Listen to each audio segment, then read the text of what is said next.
አንተ ቤት እኔ አንተ ፊት የምቆም ሰው አይደለሁ።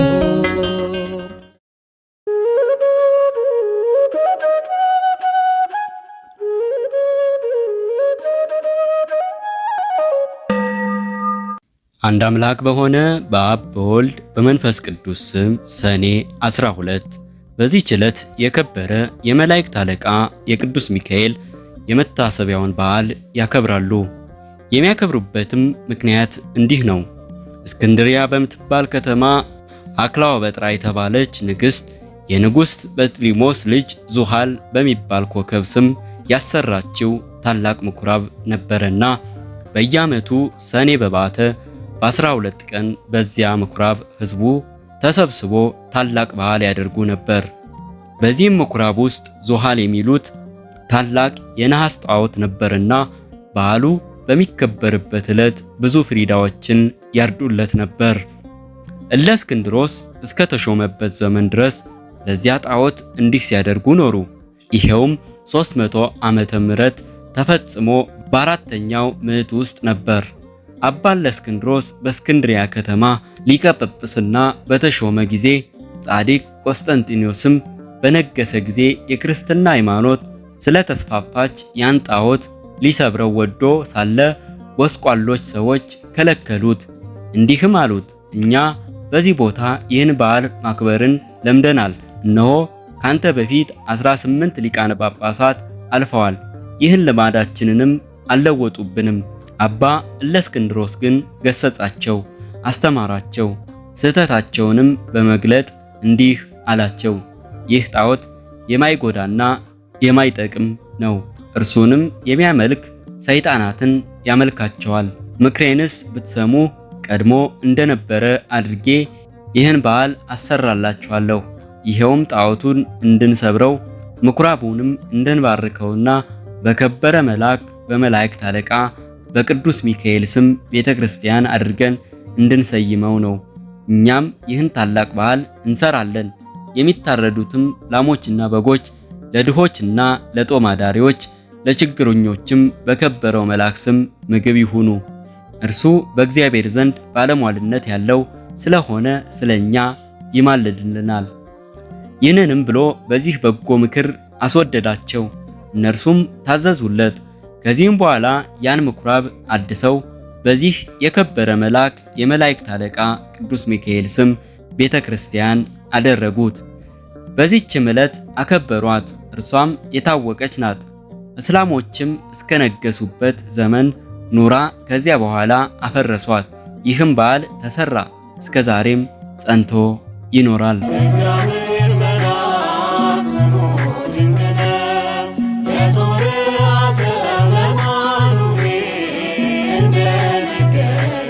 ዳግመኛም በዚህ ዕለት እግዚአብሔር የመላእክት አለቃ ቅዱስ ሚካኤልን በነገዱ ውስጥ በመላእክት ሁሉ ላይ በብዙ ክብር ሾመው።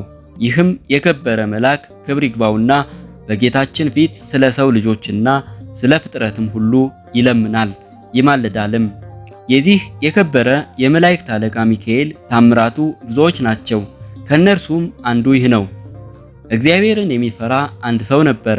እርሱም የከበረ የሚካኤልን የበዓሉን መታሰቢያ በየወሩ በ12ኛው ቀን ይልቁንም በሰኔና በህዳር ወር አብልጦ ያከብር ነበር። በጎረቤቱም ርኅራኄ የሌለው አንድ ባለጠጋ ሰው ነበረ።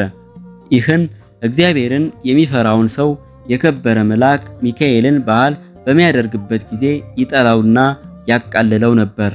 ለድሆች ስለ መራራቱም ይዘባበትበት ነበረ። የሕይወቱ ዘመንም ተፈጽሞ የሚሞትበትና ከዚህ ከኃላፊው ዓለም ድካምም የሚያርፍበት ጊዜ ሲቀርብ የክቡር መልአክ ሚካኤልን የበዓሉን መታሰቢያ ታደርግ ዘንድ ምጽዋት ሰጪም ትሆን ዘንድ ሚስቱን አዘዛት። ከዚህም በኋላ አረፈና ገንዘው ቀበሩት። ሚስቱም ጸንሳ ነበረች። የመውለጃዋም ጊዜ ደርሶ ምጥ ያዛት።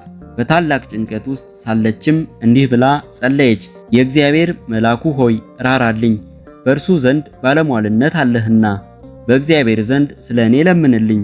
ይህንንም ባለች ጊዜ በቤቷ ውስጥ ብርሃን በራ፣ ከችግርም ዳነች። መልኩ ውብ የሆነ ወንድ ልጁንም ወለደች። የእግዚአብሔርም መልእክተኛ ቅዱስ ሚካኤል ከሰማይ ወርዶ ሕፃኑን እንዲህ ብሎ ባረከው። ርኅራኄ የሌለውን የዚህን ባለጸጋ ገንዘብና ሀብት ጥሪቱንም ሁሉ ይህ ሕፃን እንዲወርስ እግዚአብሔር አዟል። ባለጠጋውም በቤቱ ባልጋው ላይ ሳለ ጌታ ጆሮውን ከፍቶለት ይህንን ነገር ከመላኩ ሰማ። ይህንን በሰማ ጊዜ ታላቅ ሐዘን ደረሰበት። ሕፃኑንም የሚገድልበትን ምክንያት ይፈልግ ጀመረ። ነገር ግን ክብር ይግባውና ጌታ ይጠብቀው ነበር። ከዚህ በኋላ ያ ባለጠጋ ምክንያት አዘጋጅቶ የሚያገለግለኝ ልጅ ይሆነኝ ዘንድ ልጅሽን ስጪኝ፣ እኔም እየመገብሁትና እያለበስኩ አሳድገዋለሁ፣ ላንቺም 20 ወቄት ወርቅ እሰጥሻለሁ አላት። ይህንንም ነገር ከባለጠጋው በሰማች ጊዜ ስለ ችግሯ እጅግ ደስ አላት። ልጇንም ሰጠችው። እርሱም 20ውን ወቄት ወርቅ ሰጣት። ልጇንም ወሰደው። የምሻው ተፈጸመልኝ ብሎ ደስ አለው። ከዚህም በኋላ በልጁ ቁመት ልክ ሳጥን አሰርቶ ሕፃኑን በሳጥኑ ውስጥ አስገብቶ ዘጋበት። እስከ ባህርም ተሸከመው ወስደው በባህር ጣሉት። ክብር ይግባውና በጌታችን ፈቃድ ያ ሳጥን ሳይሰጥም ከዚያች ሀገር የ20 ቀን መንገድ ያህል ርቃ ወደምትገኝ ወደ አንዲት ሀገር ወደብ እስከሚደርስ በባህሩ ላይ ተንሳፈፈ። በባህሩም አካባቢ በጎቹን አሰማርቶ የሚጠብቅ አንድ ሰው ነበርና ሳጥኑን በውሃ ላይ ተንሳፎ አየው። እርሱም ከባህሩ አውጥቶ ወደ ቤቱ ወሰደው። ይህን ሳጥን እንዴት እንደሚከፍተው ያስብ ጀመረ። ይህንንም ሲያስብ ወደ ባህሩ ይሄድ ዘንድ ጌታችን በልቦናው ሐሳብ አሳደረበት። ወዲያውም ተነስቶ ወደ ባህሩ ሄደና አንድ ዓሣ የሚያጠምድ ሰው አገኘ። ዓሣ አጥማጁንም መረብህን በእኔ ስም ጣል፣ ለሚያዘውም ዓሣ ዋጋውን እሰጥሃለሁ አለው። አጥማጁም እንዳለው አደረገ። ያን ጊዜም ታላቅ ዓሣ ተያዘ። ዋጋውንም ይዞ ወደ ቤቱ ሄደ። ለራትም ይጠብሰው ዘንድ አረደው። በሆዱም ውስጥ መክፈቻ አገኘ። በልቡም ይህ መክፈቻ ይህን ሳጥን ይከፍተው ይሆን አለ። በሳጥኑ ቀዳዳም ባስገባው ጊዜ ፈጥኖ ተከፈተ። በውስጡም ይህን ታናሽ ብላቴና አገኘ። ልጅ የለውም ነበርና ታላቅ ደስታን ደስ አለው። ጌታችንንም አመሰገነው። ሕፃኑንም በመልካም አስተዳደግ አሳደገው። ሕፃኑም አድጎ ጎልማሳ ሆነ። ከብዙ ዘመናትም በኋላ ያ ባለጠጋ ተነስቶ ወደዚያ ሀገር ሄደ። በመሸም ጊዜ ወደ በግ ጠባቂው ደጅ ደረሰ። በግ ጠባቂውን እስከ ነገ የምናድርበት ማደሪያ ባንተ ዘንድ እናገኛለን፣ ኪራዩንም እሰጥሃለሁ አለው። በግ አርቢውም እንዳልህ ይሁንና እደር አለው። ባለጠጋውም በዚያ አደረ። ራት በሚቀርብም ጊዜ ሕፃኑን ባህራን ብሎ ጠራው። ባለጠጋውም ሰምቶ ልጅህ ነውን ብሎ ጠየቀው። በግ ጠባቂውም አዎ፣ ታናሽ ሕፃን ሆኖ ሳለ ከባህር አግኝቼዋለሁና እግዚአብሔር የሰጠኝ ልጄ ነው አለው። ባለጠጋውም በምን ዘመን አገኘኸው አለው። እርሱም ከ20 ዓመት በፊት ብሎ መለሰለት። ያን ጊዜም እርሱ ወደ ባህር የጣለው መሆኑን አውቆ እጅግ አዘነ። በማግስቱም ጎዳናውን ሊጓዝ በተነሳ ጊዜ ሰይጣናዊ ምክንያት አመካኝቶ በግ ጠባቂውን እንዲህ አለው፣ እገሊት ወደምትባል አገር በቤቴ የረሳሁት ጉዳይ ስላለ እንድትልከው ልጅህን ትሰጠኝ ዘንድ እሻለሁ። እኔም የድካም ዋጋህን 20 ወቄት ወርቅ እሰጥሃለሁ አለው። የብላቴናውም አባት ስለ ገንዘቡ ደስ ብሎት ልጁ ባህራንን ሰጠው። እንዲህም ብሎ አዘዘው፣ ልጄ ባህራን፣ ይህ የከበረ ሰው ስለ ጉዳዩ ወደ ቤቱ ይልክህ ዘንድ ና፣ ወደ ቤትህም በሰላም ትመለሳለህ። ያን ጊዜም ባለጠጋው ወደ መጋቢው እንዲህ ብሎ ደብዳቤ ጻፈ። ይችን ደብዳቤ በምታነባት ጊዜ ደብዳቤዋን ይዞ የመጣውን ገድለህ በጉድጓድ ውስጥ ጣለው፣ ማንም አይወቅ። በመካከላቸውም የሚተዋወቁበትን ምልክት ጽፎ አሸጋት። ለባህራንም ሰጠው። ለመንገዱም የሚሆነውን ስንቅ ሰጠው። ባህራንም ተነስቶ ጉዞውን ጀመረ። ሲጓዝም ሰንብቶ የአንዲት ቀን ጉዞ ሲቀረው እነሆ የመላእክት አለቃ የከበረ መልአክ ቅዱስ ሚካኤል በንጉሥ ጭፍራ አምሳል በነጭ ፈረስ ላይ ተቀምጦ አንተ ጎልማሳ ያዝኸው ምንድነው አለው። ወደ ገሌ አገር ወደ ቤቱ ለማድረስ ከአንድ ባለጠጋ የተጻፈች መልእክት ናት አለው። ይችን ደብዳቤ አሳየኝ አለው። እርሱም ስለፈራ ሰጠው። በዚያን ጊዜም የከበረ መልአክ ሚካኤል ያችን የሞት መልእክት ደመሰሳት። በእርሷ ፈንታም በንፋት ለውጦ እንዲህ ብሎ ጻፈ። ይችን ደብዳቤ ይዞ ለመጣ ባህራን ለሚባል ሰው ይቺ ደብዳቤ ደርሳ በምትነበብበት ጊዜ ልጄ እገሊትን አጋቡት፣ በውስጥና በውጭ ያለ ንብረቴን፣ ጥሪቴን፣ ወንዶችና ሴቶች ባሮቼን፣ ጠቅላላ ንብረቴንም አውድሸዋለሁና የፈለገውንም ሊያደርግ ስልጣን ሰጥቼዋለሁና እኔን አትጠብቁኝ፣ እኔ ብዙ እዘገያለሁ። የኔ ሹም እገሌ ሆይ በእኔና በአንተ መካከል ይቺ ምልክት እነኋት። ከዚህ በኋላ አሽጎ ለባህራን ሰጠውና ወደ ባለጠጋው ቤት ሂደህ ይችን ደብዳቤ ለሹሙ ስጠው፣ በጎዳናም እኔ እንዳገኘሁህ አትንገረው፣ እንዳይገድልህም ይህን የሞት ደብዳቤ ለውጬልሃለሁ አለው። ባህራንም እሺ ጌታዬ፣ ያዘዝከኝን ሁሉ አደርጋለሁ አለ። ባህራንም ወደ ባለጠጋው ቤት በደረሰ ጊዜ ያችን ደብዳቤ ለሹሙ ሰጠው። ባነበባት ጊዜ በመካከላቸው ያለውን ምልክት አገኘ። አስተውሎም እርግጠኛ እንደሆነ አወቀ።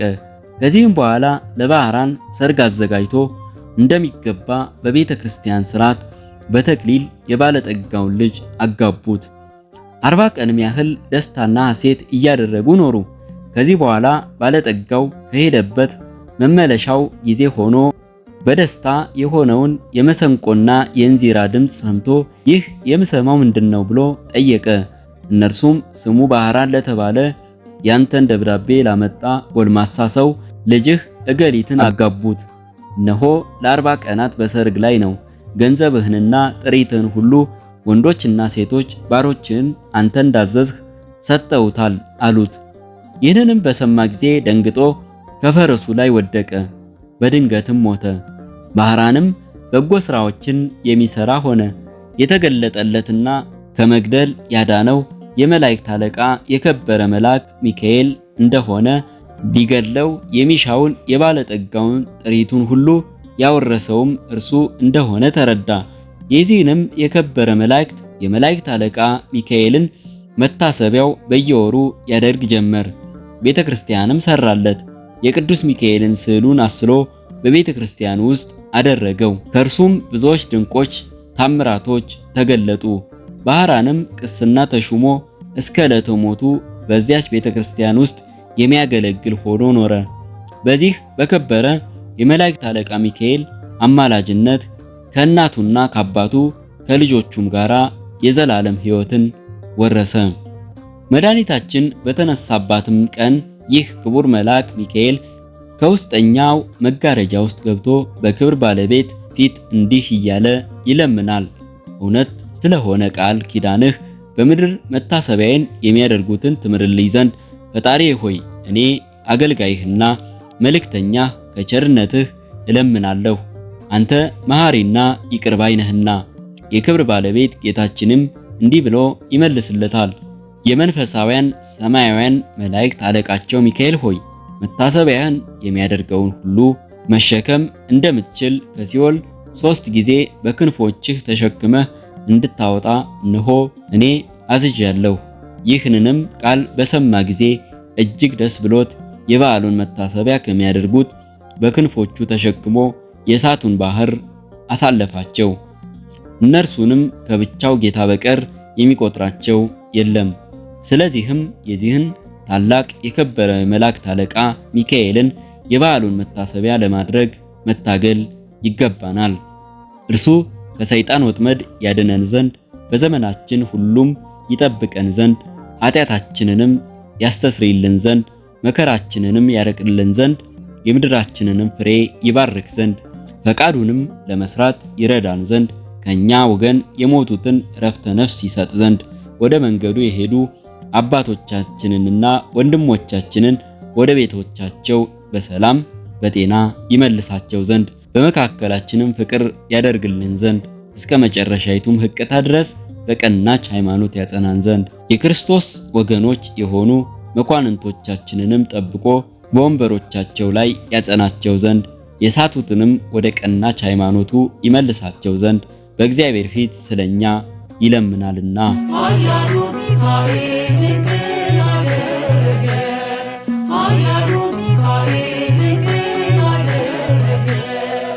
ዳግመኛም በዚህች ቀን እግዚአብሔርን የሚፈራ አስተራኒቆስ የሚስቱ የቅድስት አፎሚያ ዕረፍቷ መታሰቢያ ሆነ።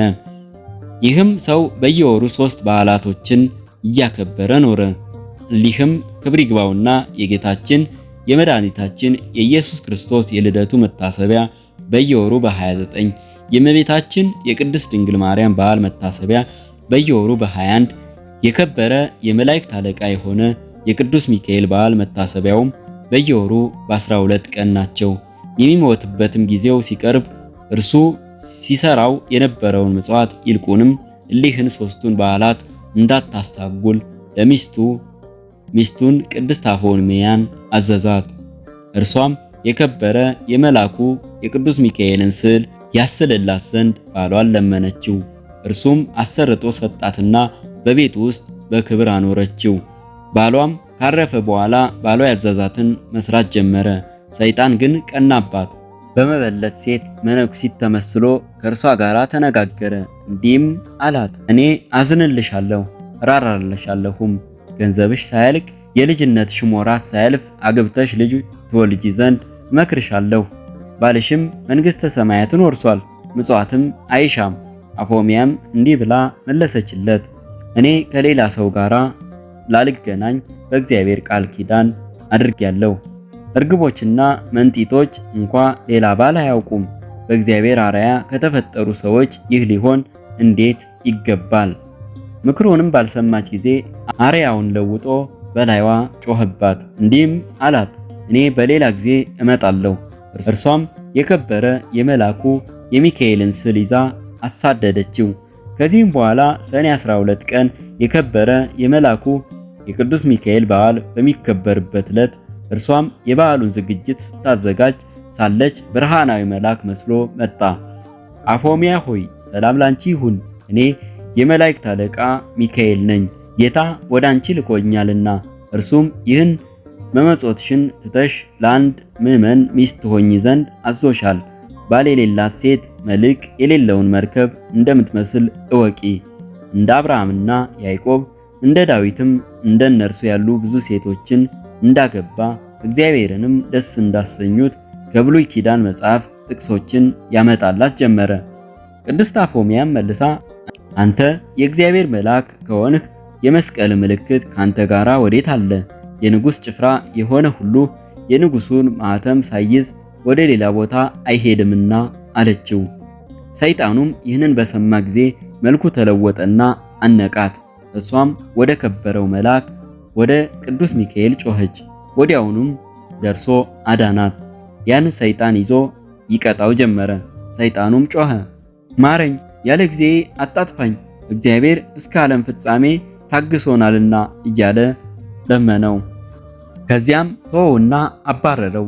የከበረ መልአክ ሚካኤልም እንዲህ አላት፣ ብፅዕት አፎሚያ ሆይ ሂደሽ የቤትሽን ሥራ አዘጋጂ፣ አንቺ ዛሬ ከዚህ ዓለም በሞት ትለያለሽና እነሆ እግዚአብሔርም ዓይን ያላየውን ጆሮም ያልሰማውን በሰው ልብም ያልታሰበውን አዘጋጅቶልሻል።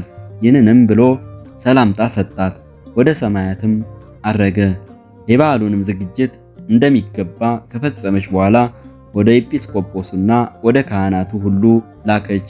ወደ እርሷም በመጡ ጊዜ ለድሆችና ለጦም አዳሪዎች ይሰጧቸው ዘንድ ገንዘቧን ሁሉ አስረከበቻቸው። ከዚህም በኋላ ተነስታ ጸለየች።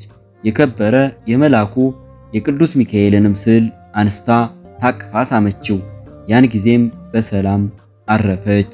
ለእግዚአብሔር ምስጋና ይሁን፣ እኛንም በጸሎቷ ይማረን። የዚህም የከበረ መልአክ የቅዱስ ሚካኤል የረድኤቱ ኃይል ሁላችን የክርስቲያን ወገኖችን ሁሉ ጠብቀን ለዘላለሙ አሜን። ምንጭ መጽሐፈ ስንክሳር ሰኔ 12 ቀን። ወስብሐት ለእግዚአብሔር ወለወላዲቱ ድንግል ወለመስቀሉ ክቡር አሜን። አነሳስቶ ላስጀመረን አስጀምሮ ላስጨረሰን ለልዑል እግዚአብሔር ክብር ምስጋና ይገባል ለዘላለሙ አሜን።